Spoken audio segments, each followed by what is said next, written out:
Hello, America. Welcome to the Junto Podcast, where we promote the practical applications of critical thinking and bold creativity. I am your host, Edgar Mills. Thanks for joining us.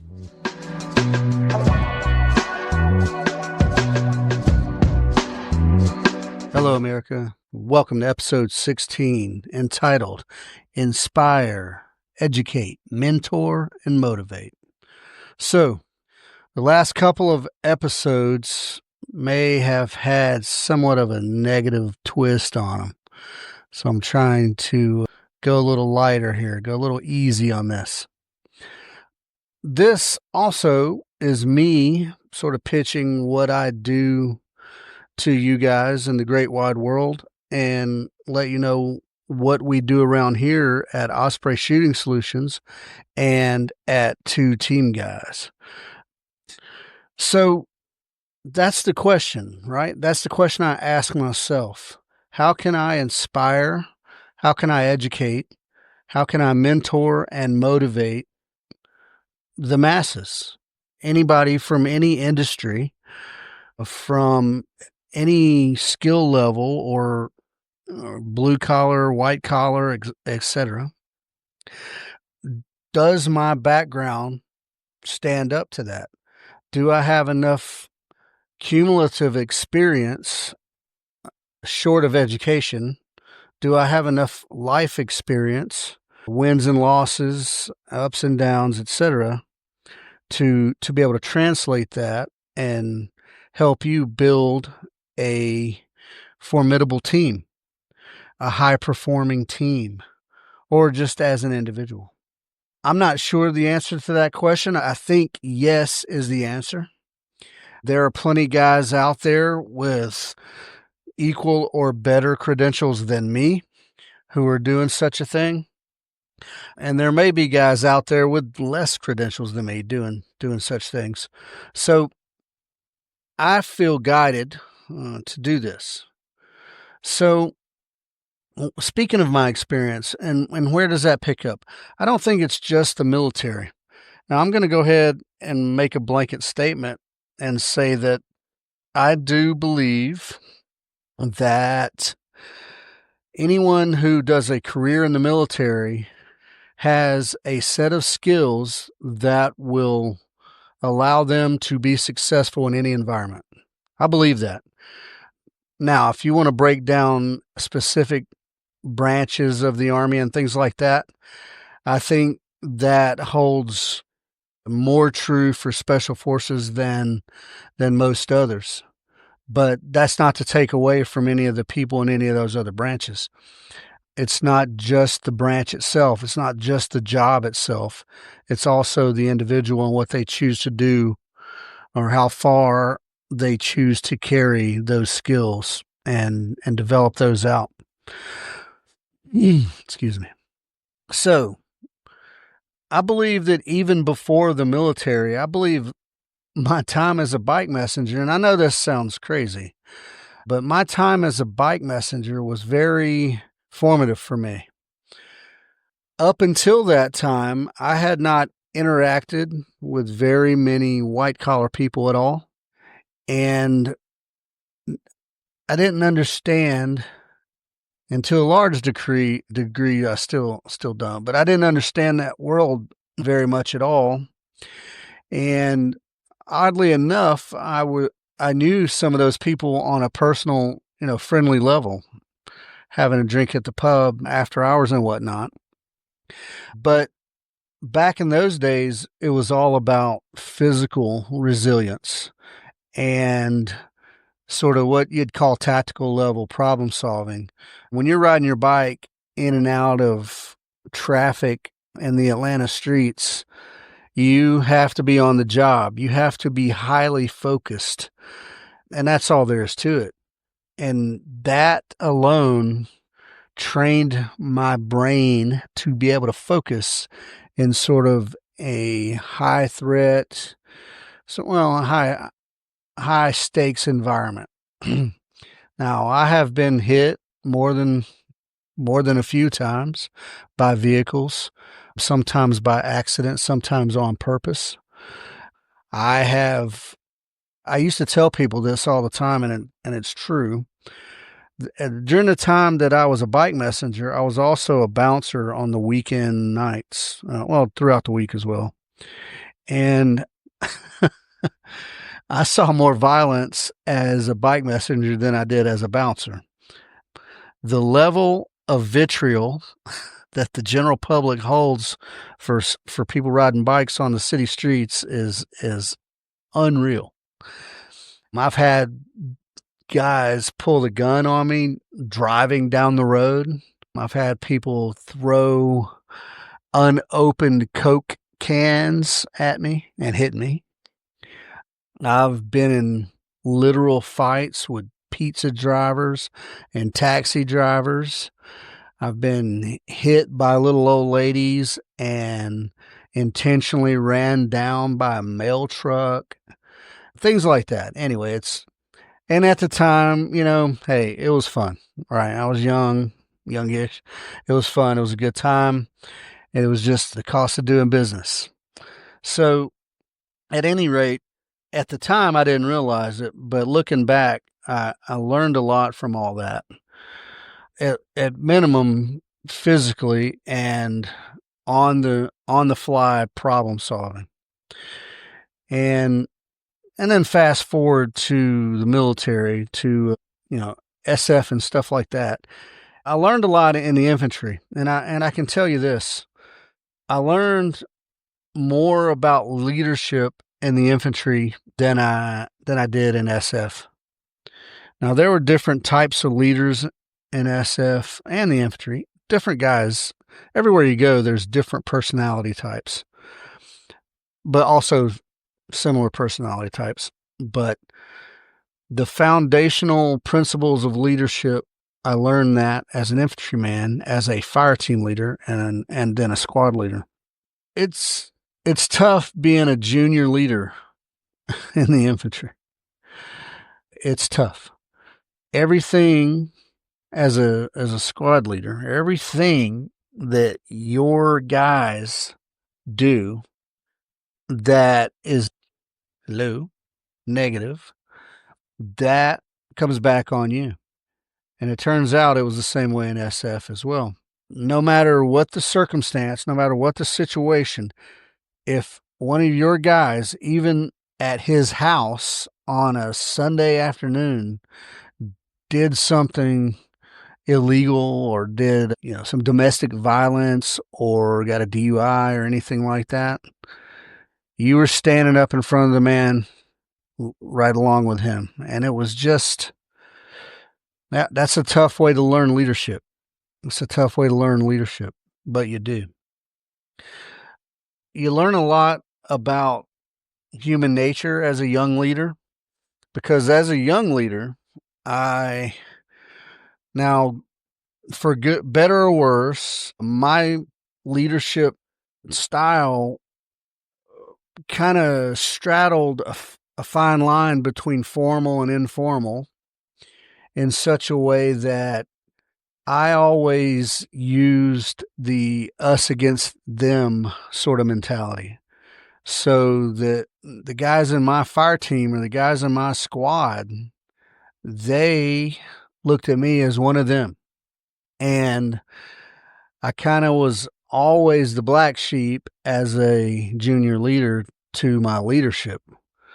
I once had a platoon sergeant, and he said once, man, he's like, damn it, Mills, how come in the field I can depend on you to save the world, but in garrison you act like just like your guys? I was like, what does that even mean? And ultimately, to answer that question, I said, well, Sergeant, I guess you and me just have different leadership styles. And that's how you get to do a lot of push-ups. I did a lot of push-ups behind that. But hey, my guys, when I was a young leader, all my guys called me by my name. That burned my platoon sergeant up. He couldn't stand it. He pulled me to the side. Hey, these ain't your buddies. They need to be calling you Sergeant Mills, not Edgar. Well, again, that wasn't my leadership style. Now, I would like to hear from any guy that I've ever been in charge of, whether it was SF, was on ODA, or whether it was in the 82nd or Korea or whatever. I would love to hear from anyone to see, get a reflection. Yeah, I never had to threaten guys to get the job done. I never had to smoke guys to get the job done. Now, there was a few cases here and there that warranted a little bit of smoke, but and it comes to mind a young man, we called him Earl the Anvil. This was in Korea, and this guy came to my team. I was a team leader in a Pathfinder platoon with the aviation brigade there in Yongsan. We were the only infantry guy. Well, there was like an honor guard or something like that there in Yongsan as well. But we were the only infantry guys on jump status, other than Deck K, the SF dudes. This was long before I was SF. So anyway, young Earl comes to the team, and this kid was probably 5'5" and about 138 pounds. And he was from Louisiana. And he talked like he was from Louisiana. And now I don't want to stereotype Louisiana, but this young man drank. And he drank hard and he drank heavy. And his very first night in Korea, I got a phone call from the MPs. So I went out and had a drink with the guy. And it was like, hey, look, tell me about yourself. Tell me what's going on here, man. I was like, yeah, you're in a new environment. It's less restrictive. This was pre 9/11, by the way. So, in the year 1999 or 2000, whenever I was in Korea, in Yongsan specifically, it was very loose. There was no curfew. There was none of that stuff. Not in Yongsan. So maybe the next weekend, this guy gets in a drunken fight, and I get a phone call again.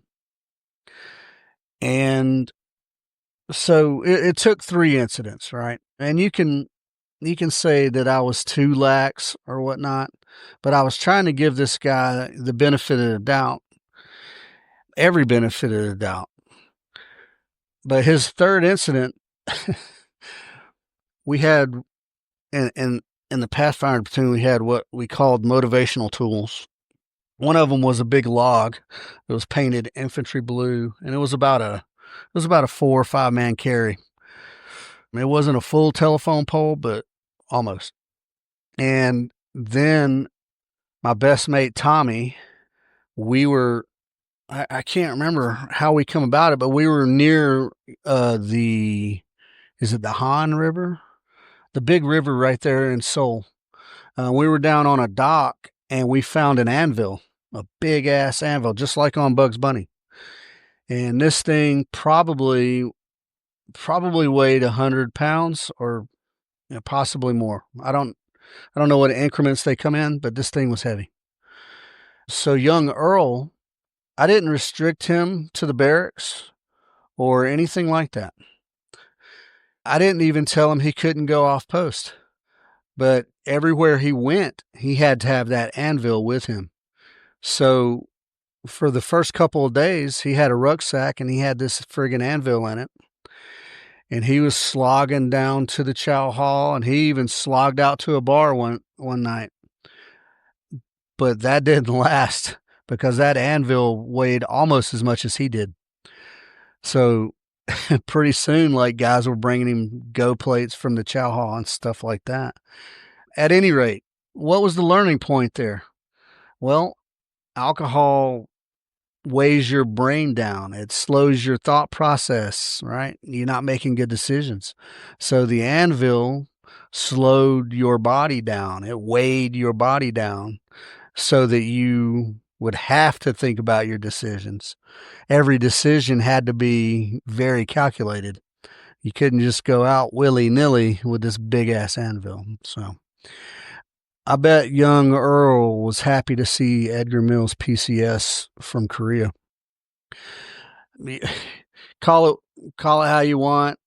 I didn't do it to haze the guy. He was probably going to end up harming himself or someone else sooner than later. And good thing he got it all out of the way up front. That way we knew immediately that we were dealing with some craziness. Young Earl the Anvil. Anyway, yeah, that's what does that got to do with a Fortune 500 business putting their team through some leadership and team building thing? Yeah, not a lot. It's just to understand that, one, there's creative ways to get a point across, and the Army has come up with all sorts of creative ways to do that, and most of them are unpleasant. And in SF, I kind of learned different ways of doing that to get the point across. But you were dealing with a different level of human in SF. And you have to be able to, you have to be able to deal with people on their level and attempt, at least to empathize with what they've got going on. So yeah, you have to meet people where they are, even when it comes to professional development. That's one of the things I didn't like about the Army, in that, every young Green Beret wants to go do whatever schools, right? I'm Sephardic or sniper school or all those things. But what the general public doesn't know about is there's a lot of other schools, right, that people don't know much about, or you don't get a tab or a badge or anything for them. But there's a lot of interesting training out there. And if a young guy has interest in something like that, but the team sergeant or the company sergeant major doesn't think that fits in with his career development, then the guy won't get to go. So in essence, you get treated like a kid because, we know what's best for you. When the fact of the matter is, that sort of thinking and that mentality has caused a lot of young Green Berets to not re-enlist and to get out. So let a guy entertain what he thinks he wants to do. And chances are, if he's even happy on the surface level, he'll probably hang around, because not everybody is a career-minded guy, right? So, and that was a problem, I think, for a little while, was a lot of young guys were coming in SF doing one or two tours and then getting out, because especially with a young 18 X-ray, maybe you're already a little older, maybe you got a little education, maybe you even had a pretty prominent job before you joined the Army. And then you come in and see some of the shenanigans and some of the, I don't want to keep ripping leadership, but they're all throughout the Army. There are some seriously toxic leaders. And I've been labeled as a toxic leader before. I beg to differ, and I will stand by the way I do things and did things, and the way I talk to people. I'll stand by it, even now.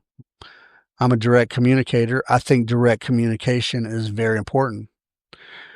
On one of my deployments, I coined the phrase, and this this was up on a whiteboard for a while somewhere. I said that everybody's got feelings these days, even the savages. And I was referring to our Afghan commandos at the time. Well, I also said that everybody's got feelings these days, even Green Berets. I can tell you a thing. In the 82nd, I never had to worry about hurt feelings.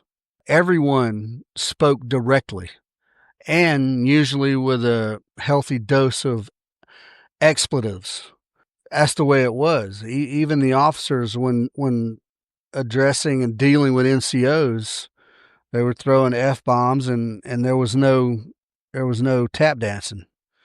And the NCOs especially, So that's how I grew up in the Army, was with very direct, and yeah, it could be argued that it's unprofessional, or it might be argued that you catch more bees with honey and things like that. You you can still be direct and be respectful, or not use expletives and things like that. So, man, I'm going on and on, but I think direct communication is very important, and I mean succinct. I mean, say what you mean and leave no ambiguity, especially if you are talking to a subordinate and you expect them to complete a task. You don't have to tell them how to complete the task, but you can give them the expectation, right? What the end result needs to be this. Now, if you're a micromanager, then you'll follow the guy around and make changes and this and that. But if you trust your junior leaders or your subordinates, you'll give them a task and you will give them the standard and let them execute. And yes, obviously supervise and check up to make sure that they're on the right azimuth. At any rate, direct communication, I think it's critical. It's absolutely critical. Yeah.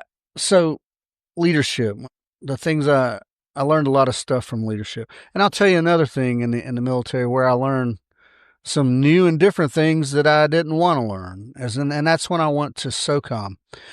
SOCOM is what you might call the mothership, right? That is the U.S. Special Operations Command. And it's kind of like it's almost like a different branch because it's a joint command. And when I went, so it was coming close to my time to get SWCT, which is the schoolhouse for SF.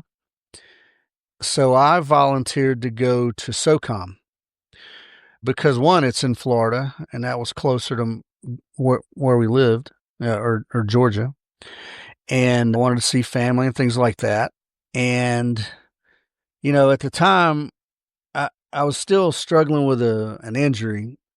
And I thought, man, this will be a good little break. I'll be able to get fit and get better, have kind of a 9-to-5 job. And that's what it was. But I went there. I was a E8. That's a master sergeant, E8.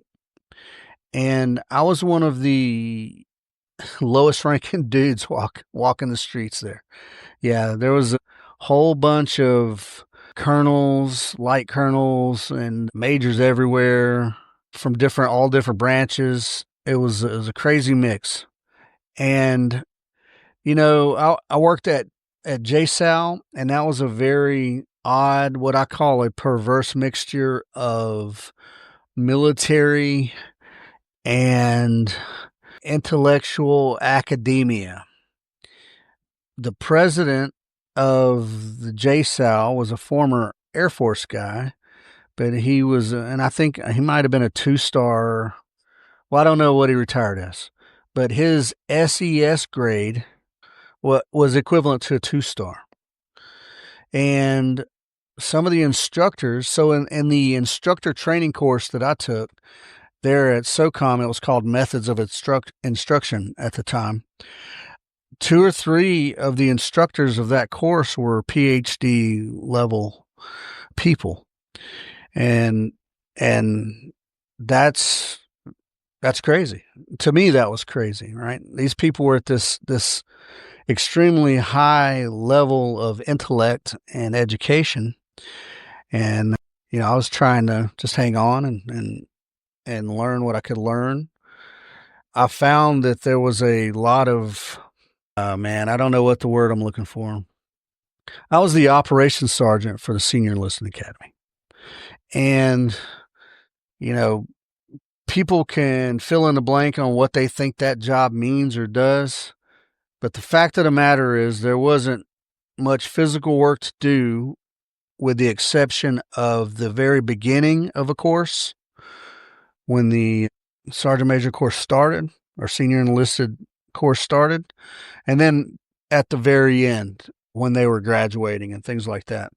In between time, there wasn't a lot, to do. So, and that's how the SOCOM marksmanship team program came to be rebooted by yours truly. At any rate, where I was going with that was the level of people that I was seeing on a daily basis and listening to and sitting in their lectures and things like that. It was, to some degree, pretty impressive. And I feel like I learned a whole lot in a different way. While I was there, I took the enterprise management course and what was it? Joint special operations fundamentals, something like that. The enterprise management course was an eye opener for me. I had the luxury of knowing all the instructors because it was technically an online course, but all the guys work downstairs. So I would go down and get some face-to-face feedback on some of the things. And most of those guys down there were retired sergeants major or E8s or whatever. And most of them were good guys, great guys. And they got themselves jobs being instructors. I don't know the state of the Joint Special Operations Senior Enlisted Academy right now. They were going through some ACE accreditation and things like that because they had a very ambitious plan to issue, I think, bachelor's degrees upon graduating that course. I'm not sure if that ever came to pass. I'm not sure that the academic rigor was there or that the instructors, because not many of the instructors had even master's degrees. I think so. I think some of them did, but that was also kind of a place where guys would go to catch up on their education outside of Army. Like college education. So it was a unique place, man. It was weird. I'm glad I went there. I have some small regret for not going to SWIC, but every time I talk to some of my homies that did go to SWIC, I'm glad I went to SOCOM. At any rate, I learned a lot. There was a high academic environment there, and a highly intellectual environment. Now, on some of my gripes on the place, I would also say there was also, however many intellectuals were walking the hallway, there were that many faux intellectuals walking the hallway as well. So that's one of the things that got under my skin a little bit was people kind of like I'm doing now, trying to operate at a level that they weren't qualified to do. Or maybe they were qualified, but they wanted to seem more qualified. So that's just it. That's the difference with me is I don't care that I seem more or less qualified. I deliver the goods at face value and I take critique at face value. If you're not giving it at face value, that's your problem. I'm a direct communicator. And I strongly encourage you to be direct communicators. All right. So, man, I'm getting sidetracked on my own stuff here. What have I done? So, since retiring, I started Osprey Shooting Solutions 3 years before I retired. That was 2017.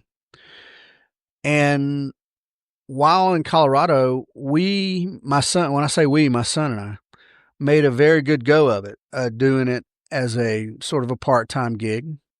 And once we decided to move to Georgia, kind of had to start from scratch. But I think since then, I think we built the range in June of 21. Since then, we've been going nonstop, and I feel like it's a very successful endeavor. Now it's time to expand, and we are currently working through that. So more to follow on the expansion of Osprey Shooting Solutions into a bigger entity, into an actual proper facility. And then I did 2 team guys. So it started out as Southern Ornithological League. I said this on another podcast, but it turns out that if you want to actually make money, you can't have multiple layers deep for somebody to have to figure out how to get to what you're doing. The plant, I'm not going to explain it right now, but it was a great idea. Well, actually, it was in the concept was it was a great concept, but in practical application, it doesn't work out too well. So, Southern Ornithological League has become 2 team guys, and at 2 team guys, that is exactly what we do: is train team building, teamwork, and leadership development through various scenario-based courses. So they are sort of, I don't want to say action adventure based, right? But one of my favorites is the search and rescue mountaineer course that we do with Nathan Hicks from Higher Ground. And that is very much a team building exercise. The whole thing is a team building exercise. We will assign leaders for that, but you'll see leaders emerge as well. And those natural leaders, when they emerge, you got to also be mindful of the natural leaders that can't follow, that they have to lead, they have to step up. It's just something they can't. It's whatever personality type, or they just feel, alpha. They feel they know better or know more. So that's equally important to be mindful of, is that can you lead when it's your time to lead effectively? And can you follow when it's your time to follow? And be a indispensable teammate, not just the leader. That's very important. It's very important. Now, good leaders will take feedback from everyone, right? But in the process of you delivering your feedback, if you take over the job, I mean, come on. So that's a good one anyway. We do situational awareness course there. We do land navigation.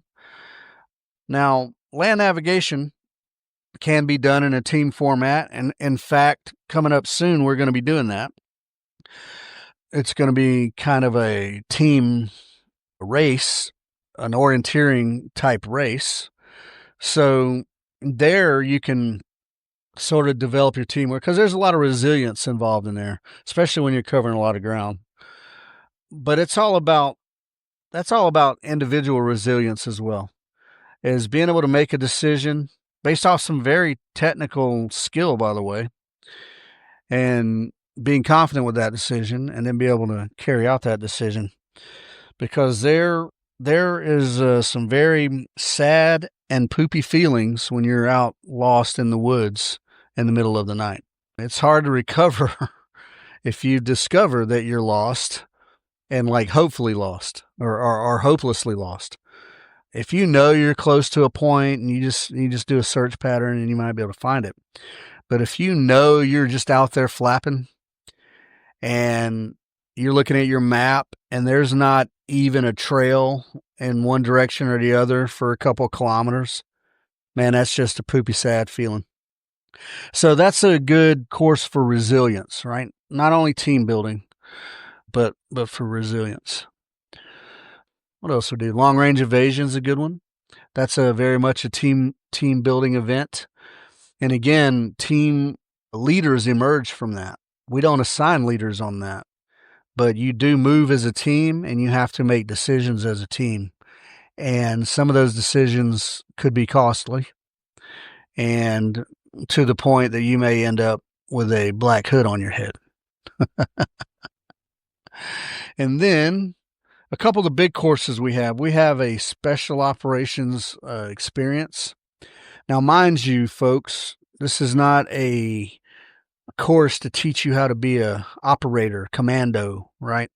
There, we use we use UTM guns doing it, but it's all about the mission planning and the management of the team during the planning phase and time management, and then hitting your timelines and accounting for all of the things you need to do to accomplish the mission.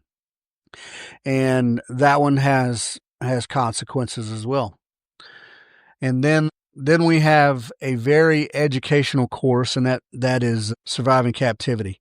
And that course is geared toward international travelers, be it corporate team or just a salesman or whoever. And there's a lot of academics there, a lot of academics on preparation, on area studies, just being prepared for what country or what city you're going to, understanding the threats, and that kind of thing. And it's all open source stuff to help you learn how to do your research before you go to a place.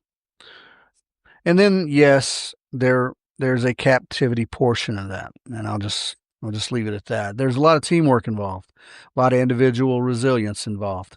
So through those things, and then hopefully through the Junto podcast, I hope to inspire. Now, would I say I'm a very inspirational character?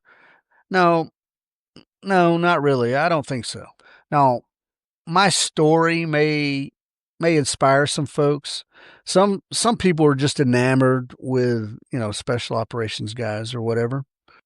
And yeah, all that stuff was hard to a degree, and doing it for 25 years, yeah, I guess that could inspire some folks. But folks, there's countless people who have retired from the military and done multiple combat operations. Now, I don't know anybody who's done 20 combat operations, but there's some guys out there who's done plenty, right? And if you want to revere combat veterans, you need to look back at the dudes from Vietnam, because those guys did some wild and crazy stuff. Listen to there's a podcast on the MACV SOG, and I want to say it's called the SOGcast. Yeah, maybe. Yeah, there's a handful of guys that were SOG dudes who were running that podcast and telling their stories. And let me tell you, they were doing stuff back when the Army was less risk averse, before all the technology, before all the satellites and the thermals and all this and that. These dudes were out doing some absolute madness. And look at all the medals of honor that came from that. And look at all the SF guys that got killed during the Vietnam War, to include my uncle, James Gordon Williams. So if you want to be inspired, look to those guys. But yes, I hope to inspire you to at least, be a better version of yourself. That's what I hope to do here. So are you going to get much inspiration from me based off my entrepreneurship? I don't know, maybe. If anything, just to know that if that guy can do it, I can do it. Right? I looked at, I never went to, I've got maybe 60 odd hours of random college credits. I'm not an educated guy, but I looked at Guy Kawasaki's pitch deck, his slideshow there, and I want to say it's like 8 slides. And I kind of broke that down and applied it to what I was trying to do. And I got a business loan and did my thing, man. So, yes, if I can do it, you can do it. There's no doubt about that. So, if nothing else, be inspired by that. And then I do hope a little bit to inspire via the podcast here.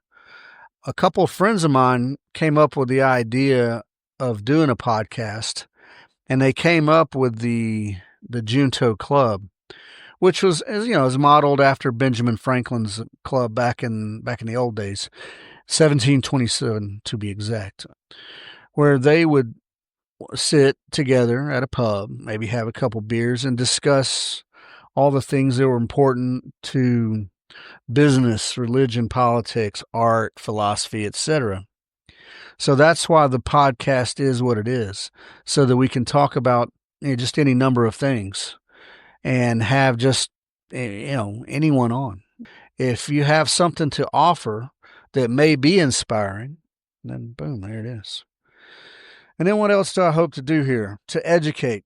So for those of you that have listened faithfully to all the episodes so far, you'll notice that there's a whole lot of talk of libertarianism, libertarian politics, and that kind of thing.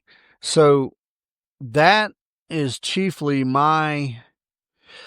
what I hope to educate folks on the most.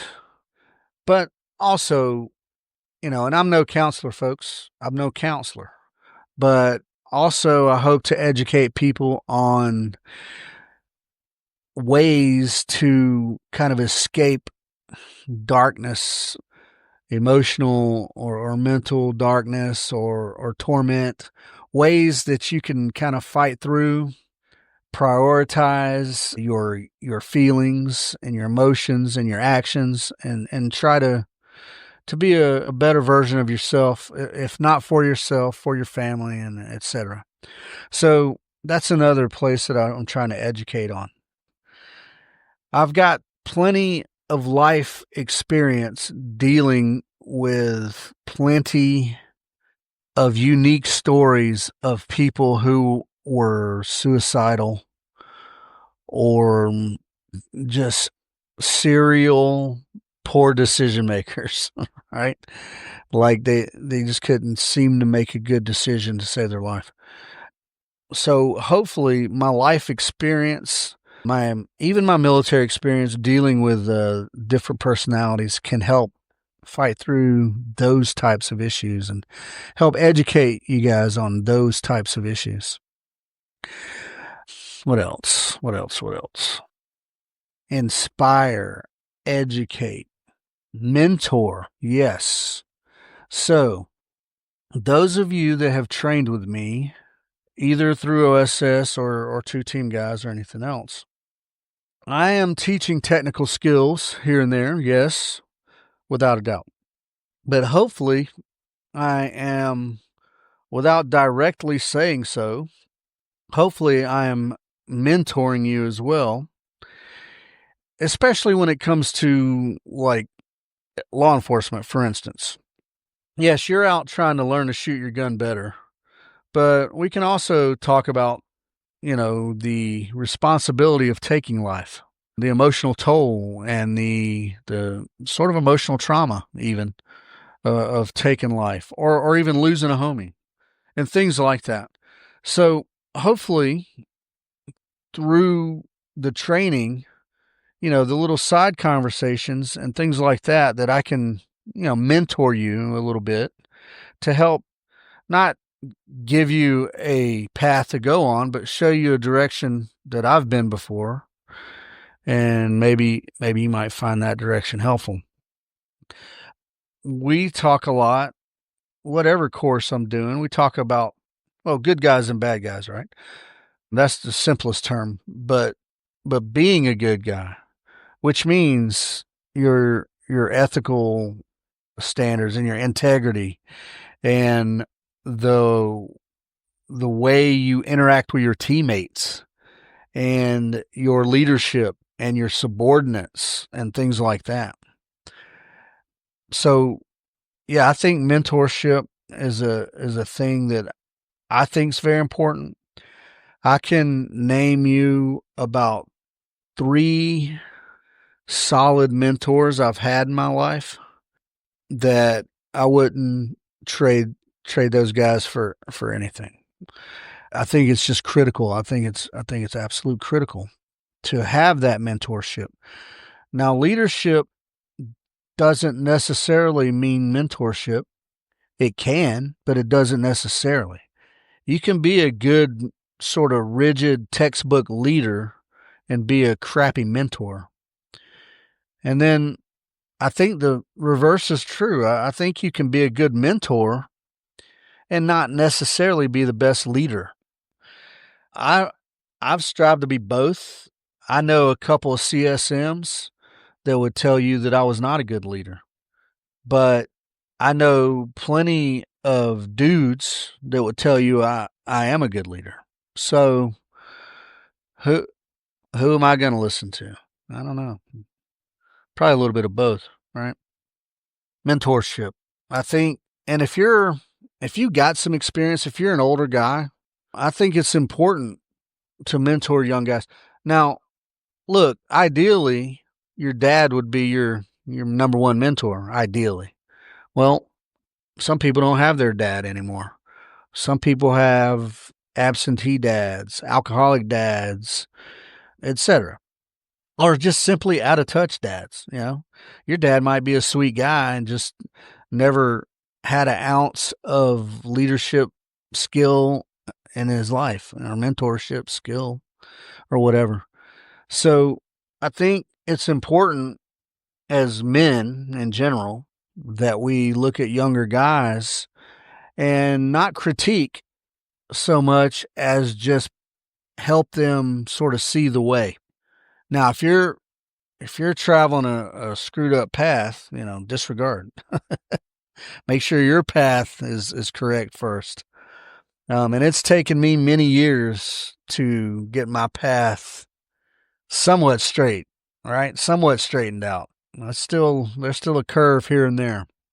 And I believe there's always going to be curves, right? There's always going to be curves.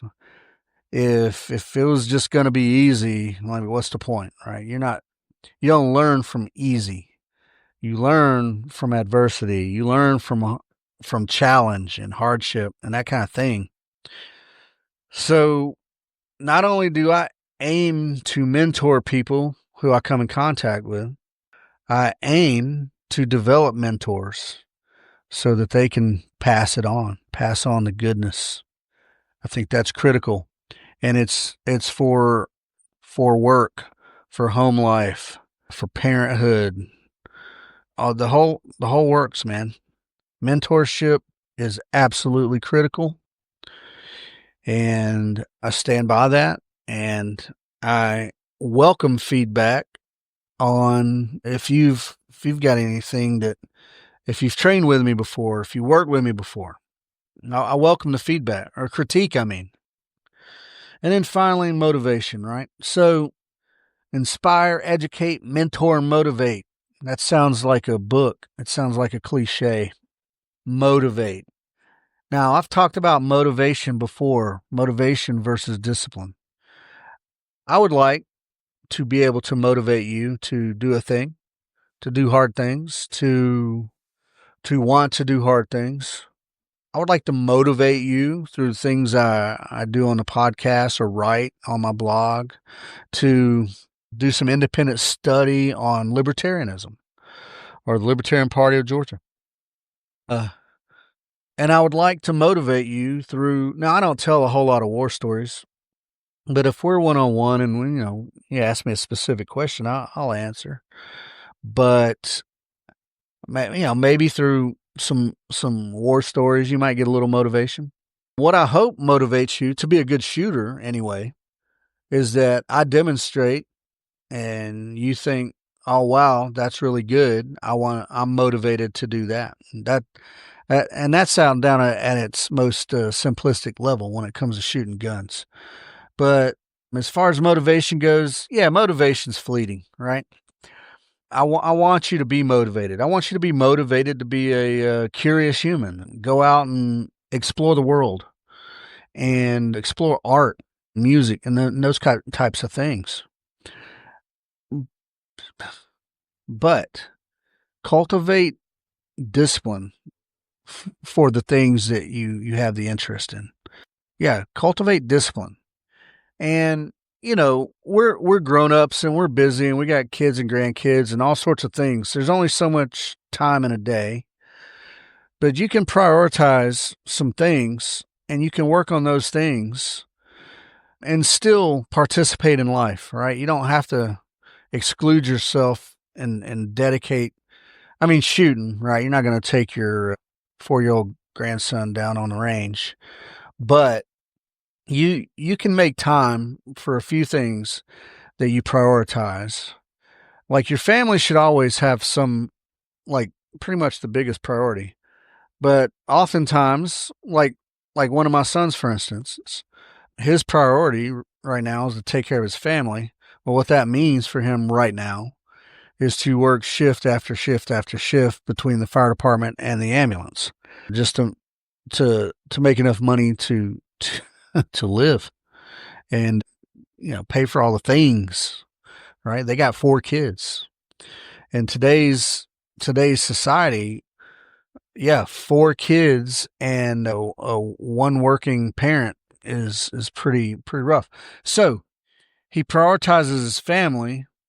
However, he don't spend nearly as much time with his family as he wishes he could. So it don't always go the way we want it, folks. It don't always go. Cultivate the discipline to do the priorities, right? Whatever your priorities are. And that's it. Make your priorities and then have the discipline to work for those priorities. That's it. So this is just a sort of I want to say short podcast, but it's almost an hour already. I wanted to kind of share with you, not my experience a little bit, but some of the things that Two Team Guys and OSS and the Junto Podcast kind of aims to do for you as a listener or as a customer, and hopefully inspire and educate, mentor, and motivate you to, move. Do I want to say toward excellence? Yeah, but just move to forward to be a better version of yourself. And whatever you've defined that to be, folks. I'm not telling you got to be like me, because yeah, I wouldn't say I exemplify excellence, right? A better version of yourself. So no matter what your background is, no matter what your experiences are, no matter what field that you work in, we here at OSS and Two Team Guys and the Junto Podcast can help you identify your priorities and build the discipline to work toward those priorities, and to help you as a leader to be a better leader, a formidable leader, and as a team to help you be a proficient and efficient team, and to be indispensable teammates. To be indispensable teammates. That's what you want to be. If you are an indispensable teammate, it's not a big leap to be a good leader. All right? So that brings us to the end here. I think that this was a more positive tone. Don't worry, we got plenty of darkness in the future. We got plenty of, because we're going to be talking about police training again pretty soon. That one goes negative pretty quick. But I wanted to share some sort of positive things and things that I think that we can do to help you. That we can do to help you. So, what's coming up? What's coming up? All right. On Saturday, this Saturday, which I don't know what that date is, but I will tell you, we have a pistol workshop. Oh, yeah. That's the 19th. That is going to be, I might change that to just call it Heartbreaker Workshop. That is the pistol workshop, and we're going to be working from 25 yards and beyond. We will not even be shooting inside of 25 yards. So that's going to be an eye-opener. It's going to be very educational.